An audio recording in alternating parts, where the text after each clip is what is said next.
Good morning all of you. Balaji account channel में आपका स्वागत है।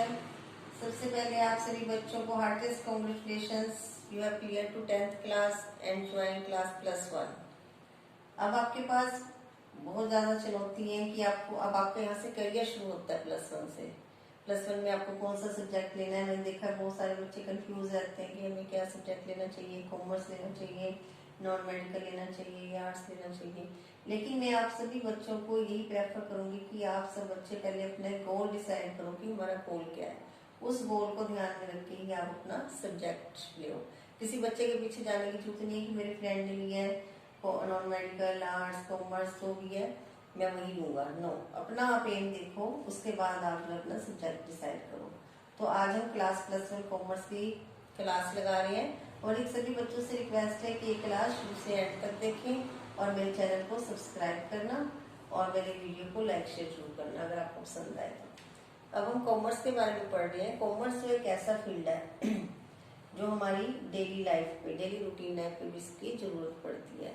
और ये कॉमर्स लाइन एक ऐसी लाइन है जो आपको बिजनेस में, जॉब में, चाहे वो प्राइवेट जॉब है, गवर्नमेंट जॉब है, चाहे कोई आपके पास बिजनेस है, हर जगह इसकी जरूरत पड़ती है।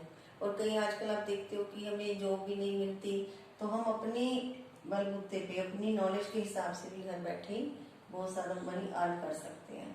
ठीक है, तो कॉमर्स के अंदर जो एक मेन सब्जेक्ट है जो आप पढ़ोगे वो है अकाउंट्स। अब कई बच्चों को जो है इसके अकाउंट्स के बारे में गलत डिसीजन रहता है कि तो मैथ जैसा हमें डर लगता है। कई बच्चे इसीलिए कॉमर्स नहीं लेते कि इसमें मैथ होता है।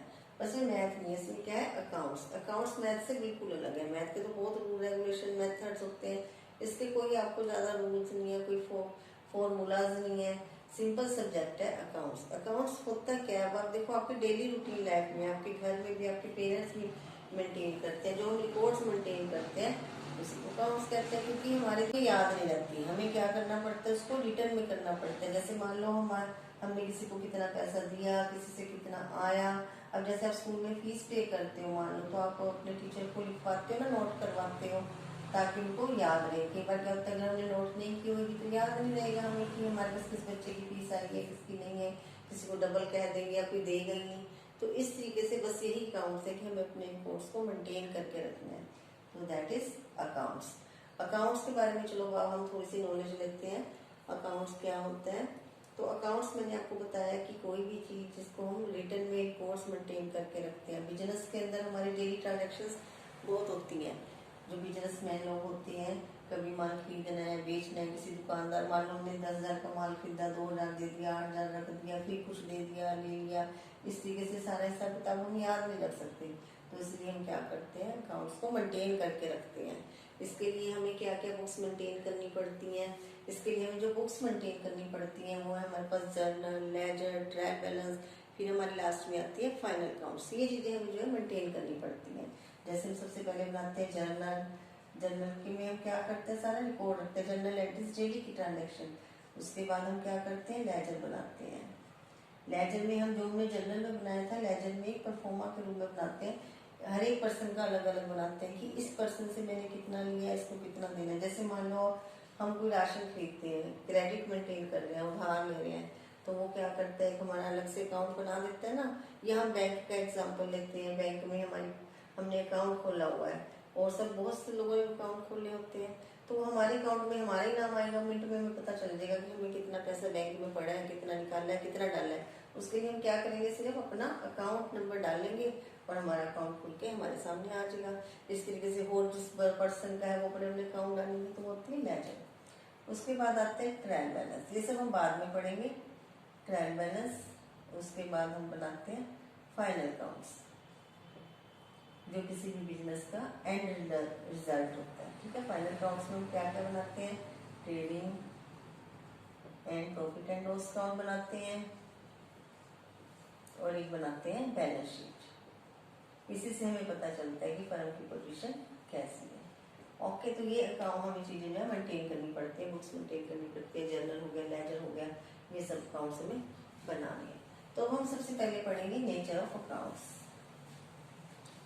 अब हम अकाउंट्स के बारे में आपको बताते हैं। अकाउंट्स में जो हमारा अकाउंट्स है वो होता है based on double entry system है, based on double entry system.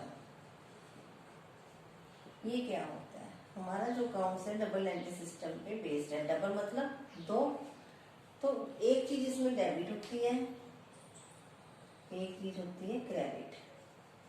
Debit means आना, क्रेडिट मीन्स जाना। आप देखो कैसे, डेबिट मीन्स आना, क्रेडिट मीन्स जाना।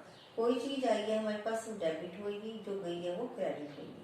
मैंने आपको बोला है कि जो हमारा अकाउंट है वो डबल एंट्री सिस्टम पे बेस्ड है। कैसे बेस्ड है? देखो, हम एक एग्जांपल लेते हैं बुक का। आपके पास 500 रुपीज है, आप बुक परचेज करने जा रहे हो। आपने बुक परचेज की, वो भी 500 की है, मान लो 400 की, जितने की भी है।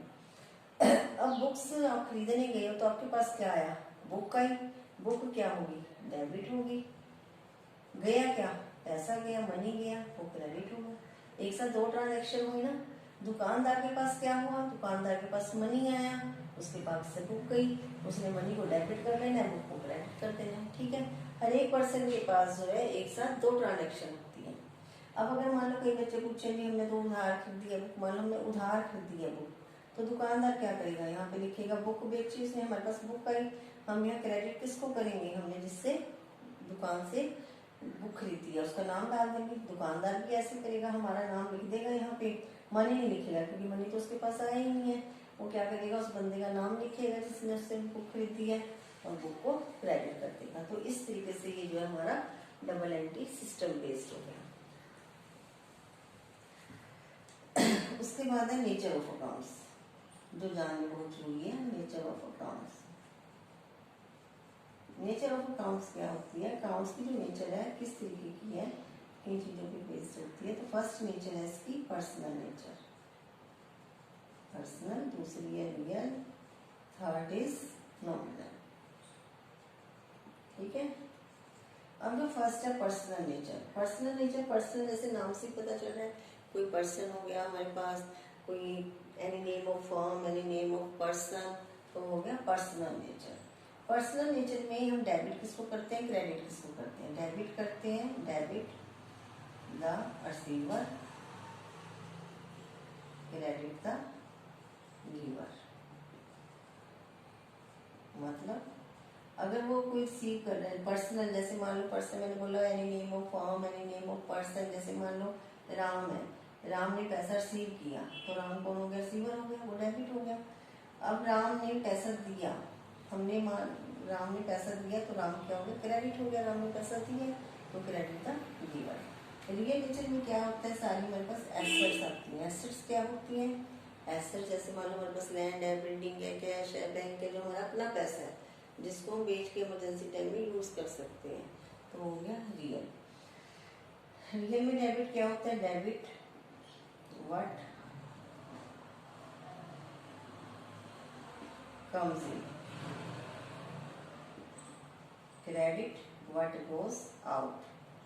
जो पैसा आया वो डेबिट, जो चीज गई वो क्रेडिट। जैसे हमने cash paid to Ram, cash paid, cash हमारी एसेट है, तो एसेट लायबिलिटी जानना जरूरी है। क्या होता है एसेट्स? मैंने आपको बताया जो हमारी अपनी चीज है जिसको हम इमरजेंसी टाइम के लिए रखते हैं, फ्यूचर के लिए। तो कैश भी हमारा इमरजेंसी टाइम के लिए यूज होता है, डेली रूटीन के लिए यूज होता है।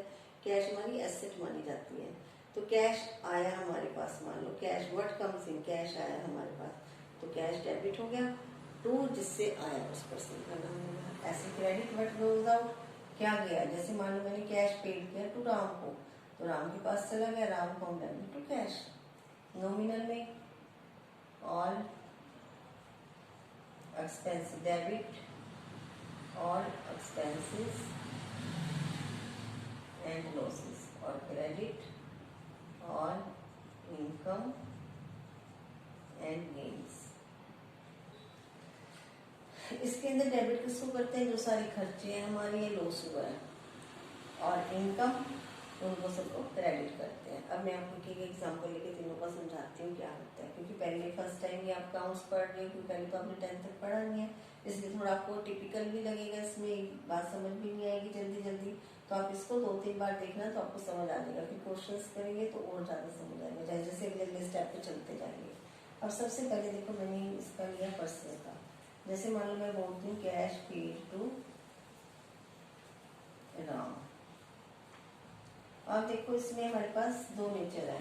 अब हम तो यहाँ पे पर्सनल नेचर कर रहे हैं। पर्सनल नेचर कौन है? राम है, कैश पेड। अब राम कौन है यहाँ पे? राम पर्सनल नेचर है, राम रिसीवर है, क्योंकि cash paid to Ram, Ram को पैसा जा रहा है तो राम रिसीवर है, तो राम को हम डेबिट कर देंगे। राम अकाउंट डेबिट, इसको ऐसे लिखते हैं, राम अकाउंट डेबिट, कैश गया हमारे पास से। ये देखो यहाँ पे कैश कौन सी नेचर है? Real nature. What credit what goes out, cash गया तो हमने टू कैश कर दिया। जिसको टू लिखते हैं वो होता है क्रेडिट।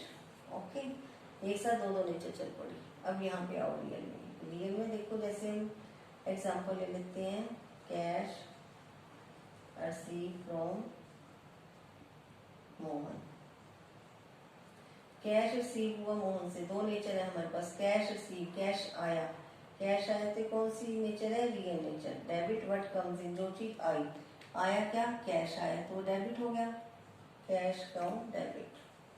किससे आया? मोहन से आया, टू मोहन। मोहन कौन हो गया? क्रेडिट हो गया, गिवर हो गया, तो इसलिए क्रेडिट हो गया, टू मोहन अकाउंट। अभी हम इसको उसमें करेंगे डिटेल में तो आपको अच्छे तरीके से समझ आएगा। अभी आपको बताया टू का मतलब क्रेडिट होता है, जो यहाँ पे क्रेडिट है। नॉमिनल में मैंने आपको बोला एक्सपेंसेस और लॉसेस डेबिट होते हैं। जैसे मान लो for example salary paid, salary paid होगी वो कैश नहीं होगी, लिखा नहीं होगा सैलरी पेड इन कैश, या हो सकता है चेक पेड किया हमने, तो सैलरी पेड की है, सैलरी पेड की है मान लो किसी पर्सन को, राम को, मोहन को, तो इसमें पर्सन का नाम नहीं आता क्योंकि हमारा खर्चा है। मैंने बोला कि डेबिट ऑल एक्सपेंसेस, खर्चों को डेबिट करना है। खर्चा क्या है? सैलरी, तो सैलरी अकाउंट डेबिट हो गया। किस फॉर्म में गई है? कैश की फॉर्म में गई है, तो टू कैश हो गया। खर्चा क्यों डेबिट किया है? क्योंकि खर्चा डेबिट है, पैसा गया है, इसलिए वो क्रेडिट हो गया। अभी एक एग्जांपल और ले लेते हैं, जैसे रेंट रिसीव।